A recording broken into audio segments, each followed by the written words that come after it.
This is Toledo Symphony Lab, a behind-the-scenes look at the world of classical music from WGTE Public Media and your Toledo Symphony. I'm Brad Cresswell, and joining me in the studio today are the Toledo Symphony's president and CEO, Zach Vassar, and the TSO's marketing director, Vanessa Gardner. And joining us by phone is music director Elaine Trudell and a very special guest. Let's give him a little fanfare.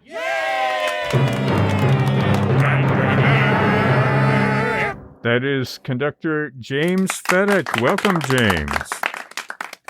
Are you there, James? Okay. Wow, that was quite an introduction. Yeah. Now you have to spend the next half hour living up to that introduction.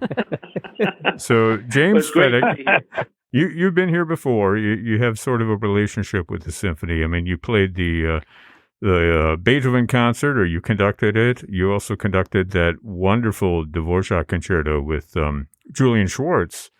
Right now, have you done anything else with the symphony, or? Well, a couple of years ago, I conducted Toledo, and actually, Toledo Symphony is really a special place in my heart because way back when, it's one of the very first orchestras that invited me as a guest conductor. Oh, okay, and they invited you back. Well, and so that's even more of a miracle, I suppose. But, no, it's. Yeah, wait for the applause. It's a very special place for me, and especially the musicians are just fantastic. Well, you have a sort of an Ohio-Michigan connection going on in that you went to Oberlin, you went to University of Michigan, right? And then right. You conducted in Cleveland for a while.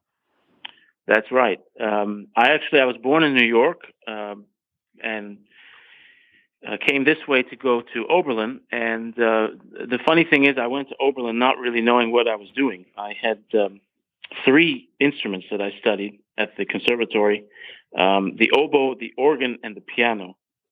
And Oberlin said to me, well, that's interesting. Why don't you come and figure it out? And I ended up starting to conduct.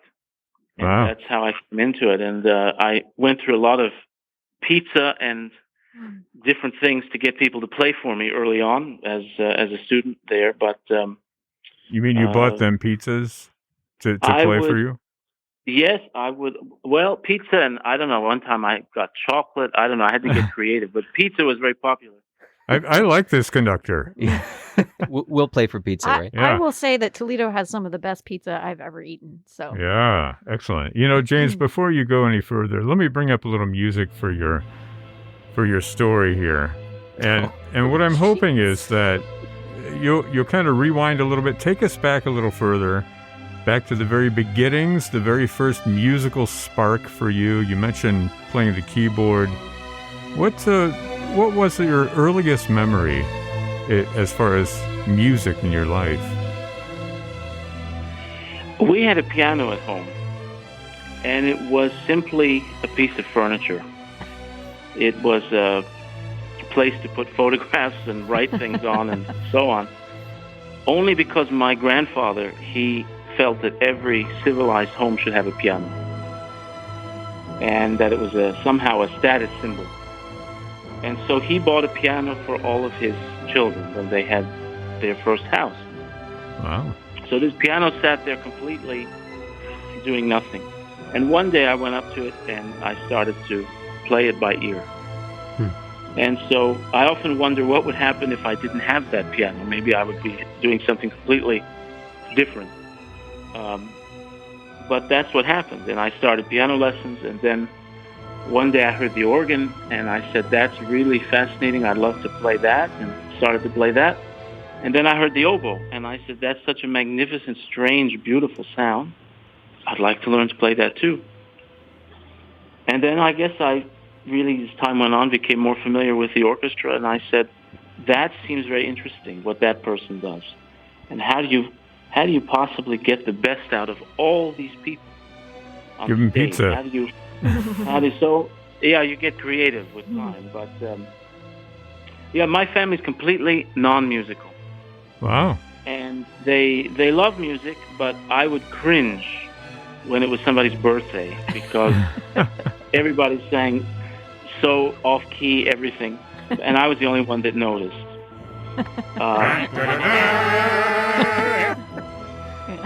But if it wasn't for that piano, if it wasn't for my grandfather and that piano, so everything happens for a reason. I'm a big believer in that, and I think my story is sort of an indication of that. Because without that piano, who knows? Yeah, that's great. Whatever happened to that piano? Well, my brother has it, and my grandfather gave me his Steinway piano. Because I was the only one, he said, in the family who would use it. So I guess he kept the best piano for himself, put pictures on or whatever. But I see that piano every day. I think of him, and it's just incredible. Wow, that's a great story. So I'm wondering if that piano has pictures on it again now at your brother's place. Well, it's come full circle.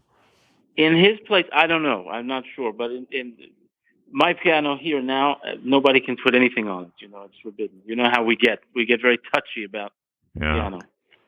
And was your grandfather musical to have a Steinway? No. Wow. No, never played. I mean, he loved music. He listened to music all the time. He went to the orchestra. And everybody in my family loved music, but there was no personal relationship to make music. And so I guess that's also a big thing of mine, which is to encourage people to make music. Because I think it's important to hear music, have music in your life, but the best way to do that is also to make it. And as much as we can encourage people, of course, young people, but also even adults, to make music, sing. Of course, now the virus, I don't know, we're not singing too much, I guess, in groups, but singing in choirs and doing this kind of thing, this is so important, I think, for people. Well, you are a keyboard player, an organist, an oboist, a conductor, all of these things. It's kind of all coming to a head in this program you're doing with the Toledo Symphony. I want to mention the concert is this weekend, and folks can find more information about it at ToledoSymphony.com. You can also find out about streaming the concert. That is at stream.artstoledo.com. If you want to find out more about the program and you're not online, you want to call up the box office. That is 419-246-8000. 4 different works on this program. It's called The King of Instruments. I love that title because that refers to the organ. All 4 of these works feature the organ prominently, and 3 out of the 4 are not all that well known, but they're certainly wonderful showpieces for the instrument. Elaine, let's hear from you a little bit about some of the repertoire on this program, because I know you worked with Merwin Siu to create this program that James is conducting. Let's start with that Poulenc concerto. This is for organ and for timpani and strings, right? Yeah. Hello, Brad. Hello, everybody. Hello. Thank you, James, for conducting us this week. The way we built the program was actually building it around 1 or 2 major organ pieces. So the Poulenc is one of the most beloved concerto for organ. What's interesting about the Poulenc is that it sounds so much bigger than what's on stage. You have a string orchestra and you have the organ, but you have a special ingredient which are the timpanis that are added to that, and that makes something really interesting. And also, the Poulenc shows the organ and all the possible colors that it can bring, and that's why we call it the King of the Instrument, because basically it plays all the instruments within one instrument, right? So with all the different registers that you can add to it. So we put the Poulenc on the program, and then we thought, how can we build around this? And I thought, let's do something that we all know very, very well, and maybe something American, maybe we don't know as well, but that is a beautiful piece. And then maybe something that just features the orchestra. So what we build around is that Poulenc concerto. We need to have, you have a balance on each side. So on that one side, you have the Poulenc. On the other side, we have something American, but the Hanson concerto, which is a wonderful work. It's actually very romantic and spirit. And in writing also, it's written in the 20s. I mean, it started as It says it's written after the 20s, but it started off, he wanted to write a symphonic poem. And then he finally wound up writing an organ concerto. But again, there's a special ingredient in that one. There's organ, strings again, but harp. And that also makes another complement to the organ in that. Yeah. And to add to that, we thought, what is something that people know very well with an organ, with the orchestra? We thought Albinoni's Adagio. Now, re, do, si, la, so, sol, fa, mi, re, do, si, la, la, so. That's something that's very well known. So it just became Albinoni Scherzando, but anyway, we don't have so much time, so I have to sing it down.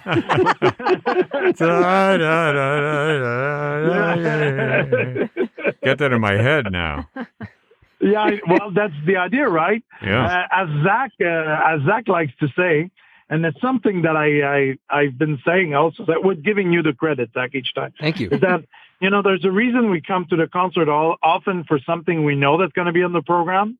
Like, the people, we will know it, but when we get out of the concert hall, it's not so often that we talk about the piece that actually got us to go to the concert. We always talk about something we discovered or something that really caught our attention.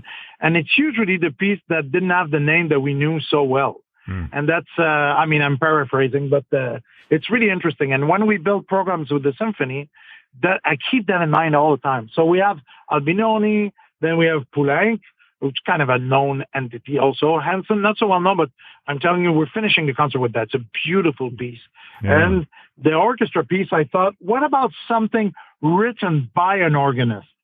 Yeah. And, one of the most famous composer was an organist, is, of course, Bruckner. And it's something also, it's a little bit of a pied de nez. I don't know how you say it in English. When you put your fingers in front of your nose and you go, na, na, na, na, na. How do you call that in English? I think you call it na, na, na, na, na. No, the raspberry is with the tongue. That's what you're right? Yeah. Yeah, a little bit of that at COVID, saying, well, it's COVID, we won't be playing any Bruckner anytime soon. We're programming Bruckner. We don't care. We say thumbing your nose. Thumbing your nose at COVID. Yeah. Well, I love Bruckner. I mean, the thing about Bruckner is that so many of his, he wrote these incredibly huge, long symphonies, and they're sort of like organ works, he writes for the orchestra as an organ. Yeah. Yeah. So he wrote this very long and organ-like string quartet that has been done with orchestra sometimes, and there's a movement in that he changed, and it's a movement that's not played that often. It's like the inner movement. You have either kind of a dance like 3/4 scherzando movement, and I took this movement out of because he already took it out of context because it became its own thing because he didn't put it in the quartet at the end. And this movement is sometimes played by orchestra. So what we did is that we're going to play this with the orchestra, and I'm going to add, I'm adding a bass part to it, so it's a bit more full. And that I think that that links our program together rather nicely. Yeah, that's what happens when you have a conductor who's also a composer, right? He looks at it and says, "Hey, I can adapt this for our needs." Which is perfect. It's perfect for the audience. James, your organ. One of your instruments is your organ, or is the organ. Let me redo that. Okay, that was bad. James, we're not cutting that out, by the way. James, one of your instruments is the organ. So I guess my question is, have you played any of this repertoire? Have you played anything by these composers at the organ, or are you conducting it? Well, I'm very familiar with them, but I haven't played the Hansen concerto personally. The Poulenc, I've learned it. I never had the opportunity to play it yet with orchestra, but years ago I learned it, and it's a magnificent piece. It's certainly one of the more common concertos for organ and orchestra. But I still try to play the organ and piano and sometimes also the oboe, although with the reeds it's difficult. Because I find once conductors stop playing an instrument, they become a little bit weird, very much in their own head. Conductors are weird anyway. It's not the instrument. Yeah. I think you meant to say weirder. Yeah, more weird. Whatever. But I I just can't wait for this. I can't wait for this program and for people to hear all this wonderful music. Yeah. So the soloist for this program is Todd Wilson. Does anybody, has Todd played here before? He has. He was here, I think, most recently for the Buck Around the Clock marathon. Oh yeah. And Merman, of course, back, would know the answer to that. But he has his. Actually, that you know what, that's not quite true. He was here for the Rosary Cathedral concert when we did Respighi Church Windows. Oh, and okay. I'm pretty sure he was playing on that as well. Yeah, that's wonderful. Vanessa, what is your experience with that, with the king of instruments, shall we say? I know you're a French horn player, but Yes. I mean, did you just listen to it in church, or does it have any kind of resonance for you? I've done some really great brass quintet and organ arrangements, so I've had the opportunity to perform some repertoire that I wouldn't necessarily be able to do. And mostly I look at it completely confounded because you have to use not only both hands, but both feet. And that just... That's the thing that gets me. Like, not gonna happen for me. even watching like the church organist pedaling away while they're playing something, and it gets so complicated. I mean, can we talk just about the disconnect between your feet and your brain? I mean, how does that work? Is there something similar, James, in approaching the way that you have to play the organ, the way that you have to sort of subjugate your different musical lines? Is that akin in any way to what you do as a conductor, having to follow all the different lines? Do you think it prepared you for what you're doing now? Well, the thing that people don't realize most of all is that organists have to wear special shoes. Mm-hmm. Oh. I'm a shoe person, so I did notice that. So you did it. Well, I guess you don't have to. I have one colleague of mine when I was at Oberlin studying. He always played the organ barefoot. He said it was just more comfortable for him. But usually we have to wear special shoes for that, just to get around easily on the pedal board. But I don't know. There's something about organ music, all the counterpoint, the fugues, to spend so much time in the music of Bach, for example. Of course, the organ repertoire is enormous, but Bach is at the head of a lot of that. And I think just to spend so much time manipulating with your hands and your feet and getting your ear centered on so many different voices, it's a good training. I mean, historically, a lot of great conductors and great composers and great musicians either studied the organ or were really drawn to it. I mean, I think of even Brahms. I mean, Brahms, the last things he wrote were for the organ. And he really, in fact, he studied the organ. He wanted to be so drawn to Bach and so close to Bach, whom he considered a great master also. He said, the key to that is to study the organ. And somewhere, I'm not sure, I read years ago a letter he wrote to Clara Schumann. He said, the organ, they were all studying the organ, Brahms, the Schumanns, Clara, and Robert. And Brahms wrote a letter to them and said, this is so difficult. Why is this instrument so difficult? Because everybody's doing a different thing. The hands are doing different things, the feet. Yeah. And so I guess there is some kind of connection between that and the orchestra in some way. Elaine, do you wear special shoes to play trombone? Wow. Thank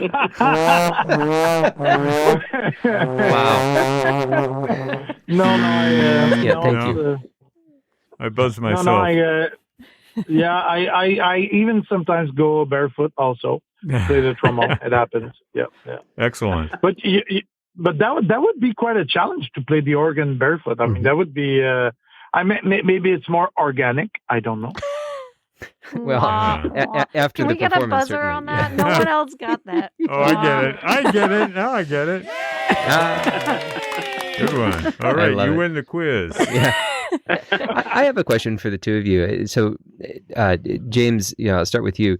The sensation of conducting somebody else on the instrument that you've studied, and Elaine, I'll ask you the same question about whether you've conducted anybody playing the trombone solo. But what does this do for you as a conductor? Is this a speed pass where you're suddenly able to get in the far left lane and know everything that soloist needs to do, so that you can you can then focus on the orchestra more? Or does this drive tedium into you where you're now thinking about the instrument that you know so much about that you want to then focus more on the soloist? I mean, as a conductor, is it easier or more difficult to conduct a concert that features your instrument? That's my question to both. Well, that's a good question. I think probably it depends on the soloist and depends on the situation. But I don't know. I think the organ is so complicated, and also every organ is completely different. Mm-hmm. So when a soloist, no matter how wonderful, and Todd Wilson is one of the best, he's coming to an instrument that he doesn't, as far as I know, doesn't play every day. And one organ to another can be very different. So what I found when I've done collaborations with an organist is that they appreciate having someone else who has an idea to help them to hear the instrument from a different vantage point. And even when I've played organ with orchestra myself as the organist, it frustrates me when the conductor says something that it shows he has absolutely no idea. Mm. For example, I don't know if I should tell this story, but I'll leave out the names. That's okay. We'll take it out later. Go ahead. There was a set of circumstances some years ago when I was working for the Cleveland Orchestra as one of the conductors there, that they needed somebody at the last minute to play the organ part to Pines of Rome. And I said, Pines of Rome has two very small organ places that the organ plays, a soft place, and then at the end very loud, when all the brass are anyway blowing their brains out. And I said, but the part is optional. The composer said it's optional. No, the conductor insists we have it. Mm. And so, okay, we're there. I'm there, and I rehearsed. And he says, the organ's too loud. The organ's too loud. And I'm barely playing. I'm playing on the softest thing possible. Organ's too loud. And then I just stopped playing. In the rehearsal, I stopped playing. And he immediately stopped the orchestra. He said, that's perfect. Who was the conductor? And, well, I'll tell you, he's a very famous conductor, very famous, well-respected conductor conducting the Cleveland Orchestra. Yeah. And it showed me he doesn't have any clue about this very complicated, wonderful instrument. And so I got all dressed up. I got on stage. To quote, play the concert, and I didn't touch the organ once. Oh, my goodness. And afterwards, he said to me, the organ never sounded so beautiful. Oh, my gosh. Maybe he knew what he was doing. He just, Yeah, maybe that is as beautiful as the organ gets. Oh. Yeah. Maybe I will. But I think soloists and so on, they welcome perhaps someone to help them and collaborate with them. And at least that's what I hope to do. And most important, what I love about this program is I find the organ as an instrument is a little bit misunderstood and a little bit not always included in the same way as, say, violin or something, and as a solo instrument. So I think this is a great opportunity to really bring that on and show people what the instrument can do and what it's all about. That's great. We have a little bit of time left. We're talking with conductor James Feddeck, who is conducting the TSO this weekend. You can find more information about the program at ToledoSymphony.com. The name of the program is King of Instruments, which is the nickname for the organ. So I've got a little quiz here that has to do with musical nicknames, okay? So these are musicians. Some of them are composers. There's a conductor in here. And not all of them necessarily from the world of classical music, right? So this is how we do it, James. Usually I give people a choice. This time I'm not giving you a choice. I'll give you some clues if I think of them as we go along, but I just put this quiz together, so I didn't really put a lot of thought into it. So let me pull up a little music for you. A little quiz music. Okay. That's the organ right there. Yeah, exactly. Well, Elaine won a new car a couple of weeks ago, right. So we're bringing in this music. That's not all. Okay, you won a new organ. No, please keep it. Okay. Here we go. I'm going to give you the nickname. You tell me who the musician is. Okay, the Prince of Darkness. The Phantom was the Prince of Darkness, right? No. Pretty sure it's the lyric. No. I'll give you a hint. Black Sabbath. Okay, it's Ozzy Osbourne. Oh. All right. Not all classical music. Yeah. Here's the next one. The Great Bear. Who was known as the Great Bear? That's Jack Nicklaus. No, we're not doing golf. It's a Haydn symphony. Very close. Yes. Very, very close. The nickname of this musician, of this composer was Great Bear. It's not I have Haydn. no idea. It's Handel. Handel was called the Great Bear because he was big and he liked to eat. Okay. Here's another That's one. not my picture in my so mind. far, Merwin 2, everyone else 0. Okay, we're doing a speed quiz here. Luigi, not the Mario Brothers. This composer was known as Luigi because it was the Italian version of his name. When his music was published in Italy, it caught on. People started calling him Luigi. That'd be Boccherini. No, it's Beethoven. I'm going out on a limb. Did you find it? Oh, sorry. Yeah. Well, let's hear your guess anyway. That was Beethoven. Smart. That's what I do too. Okay, so far Elaine is winning. Okay. Who was known as Sir Crescendo? Sir Crescendo. Brother of De Crescendo. That wasn't even a joke. It's Rossini. Rossini, Giacchino Rossini. The last one I know Elaine will get. The King of Swing. Oh, King of Swing, Benny Goodman? All right. Wow. And the last one is The Screaming Skull. Oh, Gerd Schulte. Oh, that's Schultz. I love that you guys both had that. And Elaine won by a neck. Good That's job, amazing. Elaine. Well done. Bravo. It's better than a skull. Yeah, right. Oh, now Okay. I've learned something. Wow. Yeah, well, Yeah. that's what we're supposed to do at I'm gonna Toledo go- Symphony Lab. I'm going to go research. Okay. Well, we're going to have to wrap it up soon, but you want to... I do want to talk for just a minute about the Peristyle organ because it is a unique instrument that has an interesting history. If any of our listeners haven't had a chance to hear it, this was a 1920s Skinner organ that Edward Drummond Libby purchased for another auditorium that no longer exists in Toledo. And when they built the Peristyle, they moved it over in the 1930s. And it was built for an auditorium. It was the largest Skinner organ that could be a player organ for movies and things like that.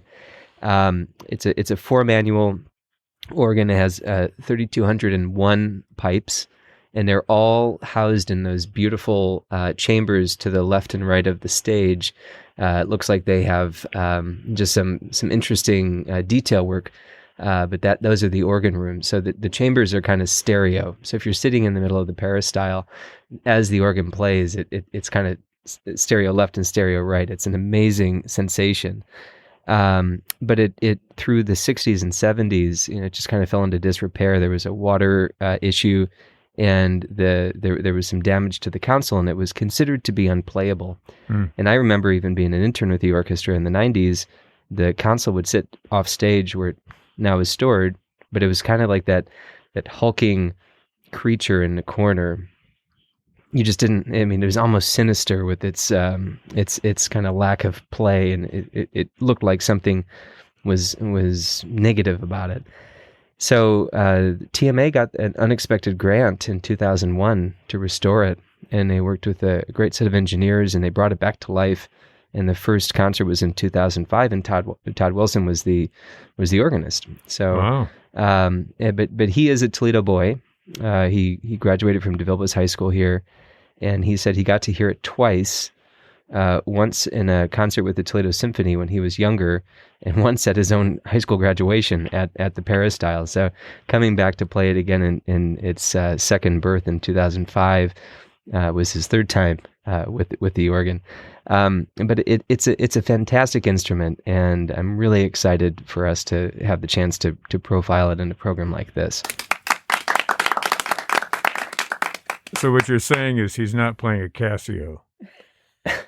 Okay, so no, but once in the 90s, the Toledo Symphony did do the Organ Symphony by Saint-Saëns, and with a Casio. They loaded up the back wall of the Peristyle with speakers, and they had a digital organ on stage. And Wow. I'm trying to remember the British organist's name.